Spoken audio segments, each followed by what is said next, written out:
क्या हुआ जब मोहम्मद दीपक को राहुल गांधी ने गले लगा लिया? मोहम्मद दीपक को अपने घर बुलाकर राहुल गांधी ने क्या बात की?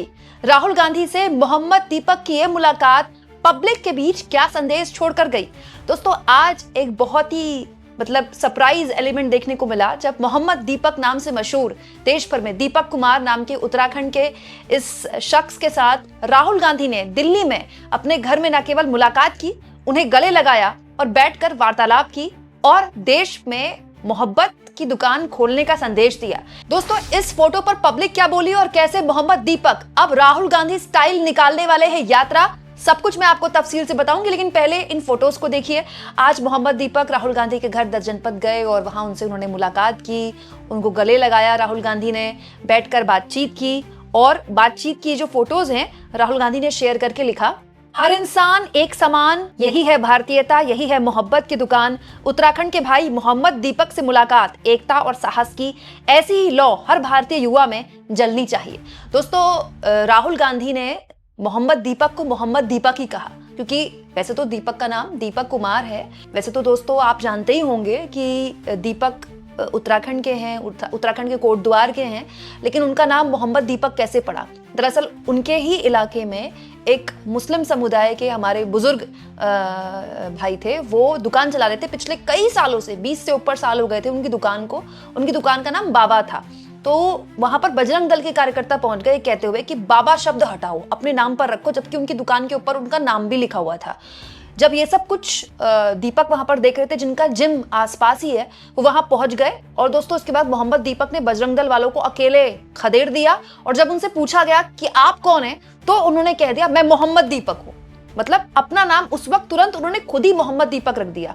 उसके बाद से दीपक जो है पूरे देश में फेमस हो गए, हर तरफ उनकी धूम मच गई।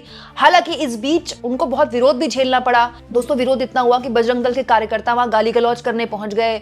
पुलिस पर भी आरोप लगे कि पुलिस ने ये सब कुछ होने दिया। दोस्तों, हालत ये हो गई कि दीपक के जिम में लोगों ने आना भी शायद कम कर दिया, जिसके बाद उन्होंने सोशल मीडिया में वीडियो भी बनाई कि मेरे जिम को लेकर जो अफवाहें उड़ रही हैं, मैं उनको बता दूं, मैं किसी के तलवे नहीं चाटता। मैंने जैसे सच का साथ दिया है, आगे भी देता रहूंगा, चाहे कुछ भी हो जाए, इंसानियत का साथ नहीं छोड़ूंगा और उसकी कीमत मुझे कोई भी चुकानी पड़े, मैं चुकाता रहूंगा। जय सिया राम साथियों, अस्सलाम वालेकुम, सत श्री अकाल, केम छो। कुछ टाइम से मेरे बारे में एक सोशल मीडिया पर मेरे जिम को लेकर मेरे को लेकर एक बात चल रही है कि दीपक का जिम पहले के अकॉर्डिंग नहीं चल रहा है। तो मैं उनसे इतना कहना चाहता हूं कि मैंने इंसानियत के लिए काम किया है, इंसानियत के लिए ही काम करूंगा, चाहे जिम चले या ना चले, मेरे पर कोई फर्क नहीं पड़ता। देने वाला वो है, उसने दिया है, वही ले लेगा, तो कोई दिक्कत वाली बात नहीं है। और एक बात कहना चाहता हूँ आपसे, गलत का विरोध खुलकर कीजिए, चाहे राजनीति हो या समाज। इतिहास हमेशा आवाज़ उठाने वालों पर लिखा जाता है, तलवे चाटने वालों पर नहीं। बजरंग बली के भरोसे चलने वाला इंसान हूँ, कोई मेरे बारे में क्या सोचता है क्या नहीं सोचता, मुझ पर कोई फर्क नहीं पड़ता। दोस्तों, इसके बाद तो मोहम्मद दीपक ने और जबरदस्त तरीके से आग लगा दी बीजेपी सपोर्टर्स और उनका विरोध करने वाले लोगों के बीच में, ये कहते हुए कि अब वो बहुत जल्द इंसानियत जोड़ो यात्रा निकालने वाले हैं, भारत जोड़ो यात्रा जैसी। मतलब जैसे भारत जोड़ो यात्रा में जोड़ो यात्रा शब्द था, वैसे उनकी यात्रा में जोड़ो यात्रा शब्द है, बस भारत की जगह इंसानियत रख दिया गया। जय सिया राम साथियों, अस्सलाम वालेकुम, सत श्री अकाल, केम छो। आप लोगों का प्यार और आप लोगों का साथ हमें बहुत अच्छे से मिल रहा है और इसी चीज को लेकर हम एक हिंदुस्तान में यात्रा निकाल रहे हैं जिसका नाम है इंसानियत जोड़ो यात्रा।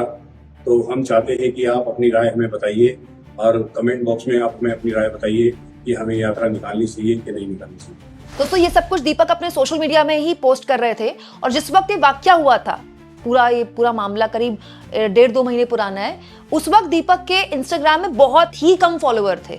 लेकिन जब उनके साथ ये वाकया हुआ, रातों रात उनके 1 लाख, 2 लाख, 3 लाख फॉलोअर हो गए और अब इंस्टाग्राम में उनकी फैन फॉलोइंग 1 मिलियन से भी ज्यादा है। आप सोचिए कितनी जबरदस्त उनकी फैन फॉलोइंग है मात्र 1 महीने के अंदर।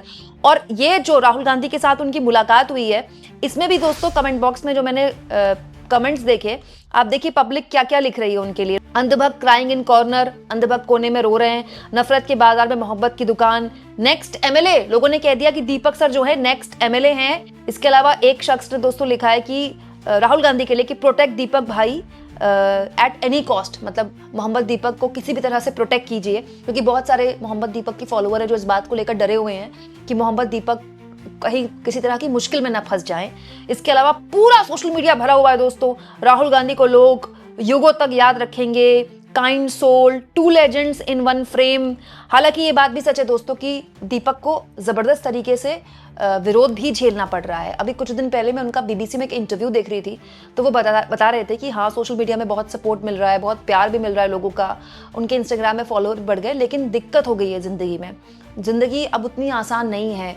परिवार वाले डरे हुए हैं, उनको उनकी बच्ची को लेकर डर लगा रहता है कि कहीं किसी भी तरह से परिवार किसी भी तरीके की मुसीबत में ना फंस जाए। पहले से जैसी अब ज़िंदगी नहीं है, दीपक खुद ही बोलते हैं। लेकिन उसके बावजूद भी देखिए, दीपक लगातार समाज की जितनी भी दिक्कतें हैं, परेशानियां, उसको लेकर आवाज़ बुलंद कर रहे हैं। अभी कुछ दिन पहले अंकिता भंडारी, उत्तराखंड में एक बहुत ही सनसनीखेज मामला, आप जानते हैं अंकिता भंडारी, देश की बेटी, जिस तरह से उसके साथ गलत हरकत की गई, उसके बाद उसको मार दिया गया, वो एक बहुत बड़ा मुद्दा है उत्तराखंड में। अंकिता भंडारी को भी न्याय दिलाने के लिए दीपक कुछ दिन पहले सड़कों पर उतरे थे, जो खुद इतनी मुसीबतों में है, जो खुद कह रहा है कि उसकी ज़िंदगी पहले जैसी अब नहीं रही। वो खुद भी अभी भी देश के हालातों के लिए, अपने राज्य के हालातों के लिए खड़ा है। ये बहुत इंपॉर्टेंट है। इस बीच में एक और चीज़ आपको बता दूं दोस्तों, उत्तराखंड में और यूपी में साथ ही चुनाव होते हैं। 2027 में उत्तराखंड में चुनाव है और उत्तराखंड में कांग्रेस पार्टी काफ़ी एग्रेसिव भी हो गई है दोस्तों। दीपक का जो पूरा एक कंट्रोवर्सी हुई, जिसके बाद वो फेमस भी हुए, मुश्किल भी बड़ी उनके लिए, उनको बहुत हद तक कांग्रेस की विचारधारा के करीब रखता है। तो ये भी हो सकता है कि आने वाले वक्त में कांग्रेस उनको एक बडिंग नेता के तौर पर देख रही हो। इसमें कोई दो राय नहीं कि कल को अगर दीपक उत्तराखंड का चुनाव लड़ लें कांग्रेस के टिकट में, तो आपको हैरानी नहीं होनी चाहिए। लेकिन वो अलग बात है, वो चुनाव लड़े ना लड़े, वो जीते ना जीते, वो अलग बात है। लेकिन ये भी बहुत बड़ी बात है दोस्तों कि एक शख्स जिसको इतनी परेशानियों का सामना करना पड़ा, जिसको ट्रोलिंग भी झेलनी पड़ी। सच है कि दीपक ने जो भी कुछ किया उसके लिए उनको तारीफ तो बहुत मिल रही है, लेकिन उसकी वजह से सच्चाई ये है कि उनको दिक्कतें भी हुई हैं, वो डरे भी हुए हैं।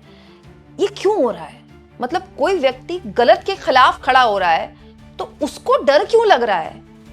ये भी अपने आप में बड़ा कितना सोचिए डरावना है हमारे देश के लिए कि हम किस स्थिति में आ गए हैं कि मोहम्मद दीपक जैसे लोग, जिनको हमको एक्चुअली में एक तरह से सेलिब्रेट करना चाहिए कि हमारे देश में हमारी मिट्टी की खुशबू देखिए कि ऐसे भी कोई शख्स है जो ऐसे माहौल में, अमूमन इस तरह की घटनाओं से लोग चुपचाप कल्टी मार के आगे बढ़ लेते हैं, वो खड़े रहे, फौलाद की तरह खड़े रहे। आज भी खड़े हैं और आज भी कह रहे हैं चाहे मेरे जिम में कोई दिक्कत आ जाए, लेकिन मैं सच का साथ नहीं छोड़ूंगा, किसी के तलवे नहीं चाटूंगा। ये बहुत बड़ी बात है। आपको क्या लगता है दोस्तों, राहुल गांधी से मिलने और खुद की एक इंसानियत बचाओ यात्रा निकालने वाले मोहम्मद दीपक का आने वाले वक्त में क्या होगा? कमेंट बॉक्स में जरूर लिखें और जितना हो सके चैनल को शेयर भी करें और सब्सक्राइब भी।